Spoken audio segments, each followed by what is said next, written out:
प्रिय दर्शकों, नमस्कार। आज मैं उपस्थित हूँ एक ऐसा विषय लेकर के जिसे जान करके आपको मजा आ जाएगा। यह सूत्र आप अपने जन्म कुंडली पे या फिर अपने जानने वाले के जन्म कुंडली पे लगा सकते हैं। देखिए, हर व्यक्ति के जीवन में एक ऐसा गोल्डन टाइम आता है जिस टाइम पे वो ग्लो करता है। उसके पास धन संपत्ति, वैभव, नाम सब कुछ होता है। भले वह उसके नजरिए के हिसाब से हो। जैसे कि कोई अगर ठेला चलाता है और उसे 20,000 रुपये मिल जाए एक दिन का और महीने का 2 लाख मिल जाए तो उसके लिए बहुत होगा। कोई महीने का 2 लाख कमाता है तो उसे अगर एक साथ महीने का 5 लाख 10 लाख का पैकेज वाला काम मिल जाए तो उसके लिए वो गोल्डन टाइम होगा। तो इसी तरीके से सबका भाग्य एक समय पे चमकता है, सबका एक गोल्डन पीरियड आता है। तो आज का विषय वस्तु इसी को लेकर के है। तो मुझे पता है कि आप लोग काफी उत्साहित है, तो ज्यादा समय ना लेते हुए मैं प्रारंभ करता हूं आज का यह विषय वस्तु। और हम लोग सीखेंगे कि कौन से वो योग होते हैं, कौन से वो सूत्र होते हैं जो कि आपके जन्म कुंडली पे कैलकुलेशन करने पे एक्यूरेट समय पता चलेगा कि कब आपका भाग्योदय होगा। तो यह सूत्र थोड़ा लंबा होने वाला है, तो आप लोग एक पेन और पेपर लेकर के बैठ जाइए। चलिए प्रारंभ करते हैं, सूत्र को देखते हैं। सबसे पहले यदि हम बात करें कि गोल्डन पीरियड तो तभी आएगा जब हमारे पास धन होगी। तो अब देखते हैं कि सूत्र कैसे बनता है और सूत्र काम कैसे करता है। तो जब भी गोल्डन पीरियड देखने की बात आता है तो सबसे पहले हम देखेंगे धन भाव, ठीक है। तो सबसे पहले धन भाव, दूसरा चीज होता है सुख भाव, तीसरी चीज क्या होता है धन सुख। अब धन है, सुख है और आपके पास भाग्य ही नहीं है तो क्या आपको उसका फायदा मिल पाएगा? इसलिए भाग्य भाव को भी हम लोग इस सूत्र में कैलकुलेट करते हैं। अब देखिए, धन भी है, सुख भी है, भाग्य भी है। तो हो सकता है धन आपका पैतृक हो सकता है पैतृक धन से आपका सुख हो, आपका भाग्य साथ दे, लेकिन इनकम ना आए तब वह भी कोई काम का नहीं है। इसलिए हम लोग शामिल करेंगे सूत्र में लाभ भाव को। और यह सब किसको चाहिए? यह सब खुद को चाहिए, व्यक्तित्व का चाहिए। तो हम लोग सूत्र में लग्न को शामिल करते हैं। तो यही 5 भाव पे हमारा यह सूत्र एकदम निर्धारित है। और यह सूत्र मैं लगभग जानकार में से कम 80 कुंडली पे घटाया और 60 कुंडली ऐसा है जिसमें यह टाइम पीरियड आया और वह टाइम पीरियड में उन्होंने एक अच्छा अचीवमेंट हासिल किया। कोई एक अच्छा कंपनी टॉप पे पहुंचे, कोई स्टेट लेवल तक पहुंचे। तो इस तरीके की कुंडली हमारे जानकार में मिले और यह सूत्र सब पे एकदम फिक्स आया। तो अब मैं प्रारंभ करता हूं कि कैसे हम लोग इस सूत्र को लगाते हैं। तो सबसे पहले कैलकुलेशन क्या करना है, सबसे पहले यह जो धन भाव में राशि लिखी हुई है, यह 12 भाव में 12 राशियां लिखी होती है। तो जो धन भाव में, जैसे हम इस पे एग्जाम्पल के रूप में लेते हैं, धन भाव में 11 नंबर की राशि है तो यहाँ पे आप 11 लिखिएगा। उसके बाद इसको प्लस करना है, किससे प्लस करना है? सुख भाव में जो राशि है, तो सुख भाव में 1 नंबर की राशि है। उसके बाद क्या करना है, इसके बाद भाग्य भाव के राशि को प्लस करते जाना है, ठीक है। भाग्य भाव के राशि को प्लस किए, फिर आपको आय भाव के राशि को प्लस करना है। तो आय भाव के राशि को भी हम प्लस किए। उसके बाद लग्न में लिखा हुआ अंक, लग्न के राशि को प्लस करेंगे हम लोग और इसका जो टोटल आता है, ठीक है, इसका टोटल निकालेंगे हम लोग। तो 11 1 12 12 6 18 18 8 26 26 10 36, इसका जो टोटल आता है वह आता है 36।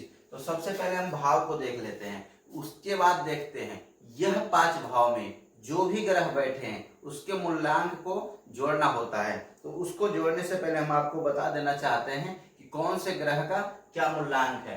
तो जैसे सूर्य है, सूर्य का मूल्यांक 7 है।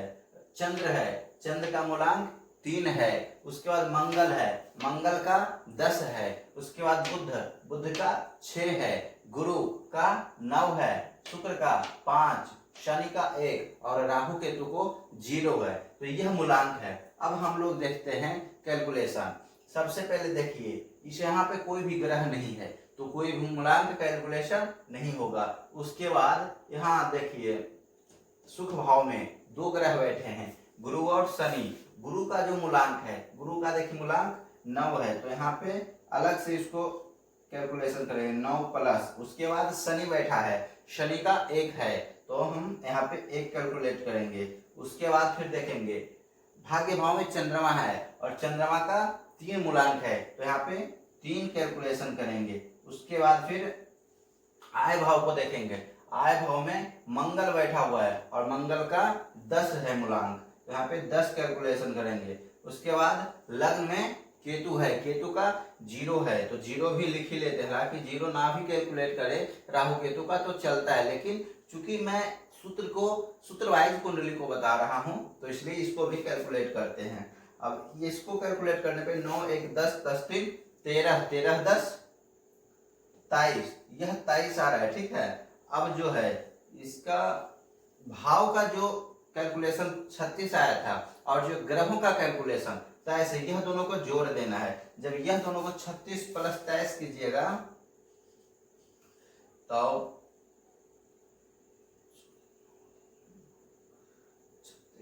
36 46 56 और 3 59, जो भी टोटल योग आता है, ठीक है, जो टोटल योग आएगा। अब हम लोग कितना भाव है, तो यह 12 भाव है, उसमें 12 से भाग दे देंगे। तब देखिए 59 भागा 12, ठीक है, 12 दूनी 24, 12 चक 48, 12 25 60 ज्यादा हो जाता है, तब 12 चक 48, ठीक है। 48 करेंगे तो शेष क्या आ जाएगा 11 है। अब हम लोग देखिए कैलकुलेशन क्या करते हैं, यह जो शेष आया है, यह शेष को क्या इस्तेमाल करते हैं सूत्र में, इसको समझते हैं। यह शेष धनेश से काउंट करना है, ठीक है। धनेश जहां पर भी बैठा है वहां से 11 भाव को काउंट करेंगे, तो यह धन भाव के स्वामी को धनेश बोलते हैं। धन भाव के स्वामी कौन होंगे, कुंभ के शनि होते हैं। अब शनि से 11 हम लोग काउंट करेंगे, तो 1 2 3 4 5 6 7 8 9 10 11 यहाँ पे बनता है। तब धन कौन सी दशा में, कौन सी स्थिति में आएगी, इसे हम समझते हैं। यह शनि में आएगी, ठीक है।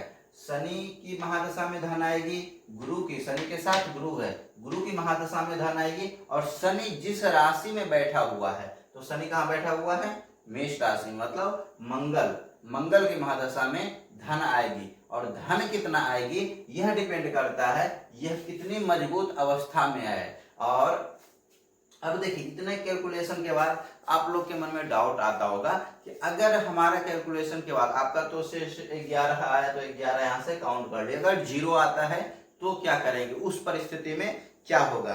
तो चलिए हम उस परिस्थिति को भी देख लेते हैं। और 1-2 प्रश्न आप लोग के मन में और भी आ रहा होगा, वह भी प्रश्नों का जवाब आपको क्लियर कर देंगे। तो देखते हैं, अगर आपकी स्थिति में यहाँ पे शेष 0 आता है, तब 0 में क्या होगा। 0 में देखिए, 0 में शनि धनेश जहां बैठा है उसी घर और उसके साथ वाले ग्रह के समय में यह जो है आएगा। तो इसके साथ वाले शनि है और गुरु है, तो गुरु और शनि साथ में जहां बैठा है मंगल, तो इस स्थिति में भी अगर 0 हो तब भी आपको इन सभी के अंतर्दशा महादशा में आएंगे धन। जैसे गुरु की महादशा में शनि के अंतर हो गया, शनि की अंतर्दशा में गुरु का महादशा, शनि की महादशा में गुरु का अंतर्दशा, या फिर मंगल की महादशा में गुरु का अंतर्दशा, गुरु की अंतर्दशा में मंगल की महादशा, शनि की अंतर्दशा, इस तरीके की जब चीजें आएगी, यह टाइम पीरियड आएगा, तब धन की वर्षा होगी और भाग्य साथ देगा।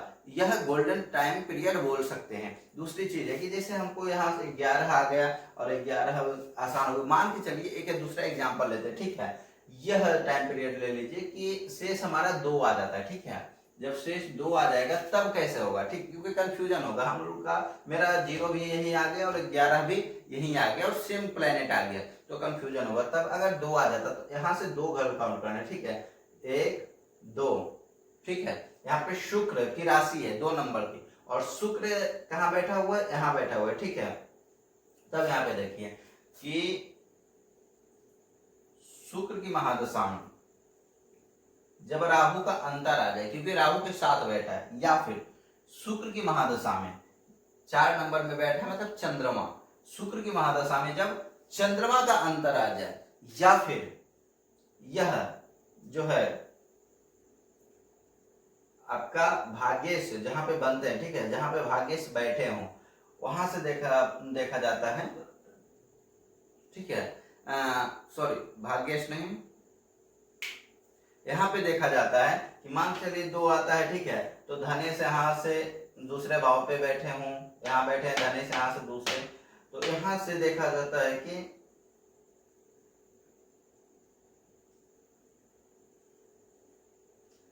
अब मान के चलिए यहाँ पे शेष आपका 2 आता है, ठीक है, तब कैसे कैलकुलेशन होगा और कब धन की वर्षा होगी, कब भाग्य साथ देगा, यह हम देखते हैं। अब देखिए यहाँ पे 2 आता है तो 2 घर गिनना है, ठीक है, किससे, धनेश से 2 घर आगे, शनि धनेश है, शनि यहाँ से यहाँ, देखिए यहाँ दूसरा क्या आ गया, वृषभ राशि, और इसका स्वामी को पकड़ना है, ठीक है, तो शुक्र।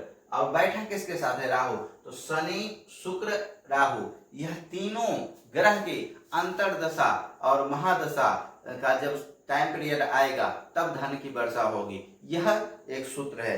उसके बाद आप लोग का मन में प्रश्न आएगा कि यदि यह टाइम पीरियड क्रॉस हो चुका हो या फिर आए ही ना, ऐसा भी तो हो सकता है कि शनि की महादशा भी जन्म से कुछ समय पहले क्रॉस हुआ है और आगे शनि का जो है बहुत समय बाद आता है, लगभग 100 साल बाद आएगा शनि का महादशा, और शनि धनेश बनते हैं, तो हो सकता है ऐसा भी तो हो कि वह आए ही ना, तब वह जब अंतर में आएगा, महादशा के बाद अंतरदशा आता है, तो अंतरदशा और प्रत्यंतर दशा में छोटे टाइम के लिए भी जब आएंगे तब भी वह धन की वर्षा करवाएंगे। दूसरी चीज क्या है, जब गोचर में कोई भी धनेश के मित्र ग्रह की दृष्टि धन भाव पे हो या फिर कोई गोचर करे, मित्र ग्रह है कोई गोचर करे, तब भी धन की स्थिति बनती है। यह भी मैंने फील किया है कि कई व्यक्तियों के जीवन में उतार चढ़ाव आते हैं। जब मैं देखा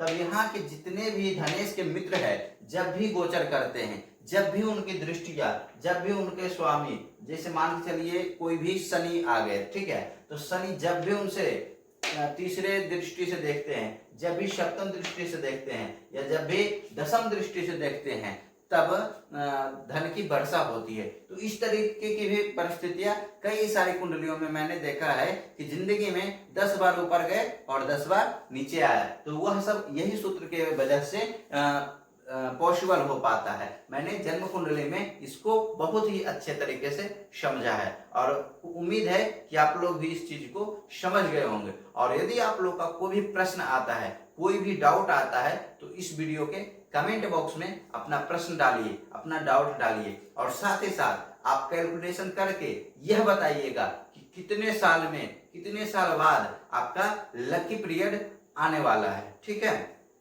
और मेन जो इसका जोर होता है, ठीक है, यह भी कैलकुलेशन का जो जोर आता है, जैसे मेरा आया इस प्रश्न कुंडली के हिसाब से, यह प्रश्न कुंडली आया था इसीलिए कि मेरा भाग्योदय कब होगा, तो मैं सोचा इसी पे वीडियो बना देता हूँ। तो इसका जो है 59 साल में एक बार गोल्डन टाइम आएगा, तो यह भी जो है आप कमेंट में लिख सकते हैं कि कितने साल बाद आपका गोल्डन पीरियड आने वाला है। तो मिलते हैं नई विषय वस्तु के साथ, कुछ नया हो जाए।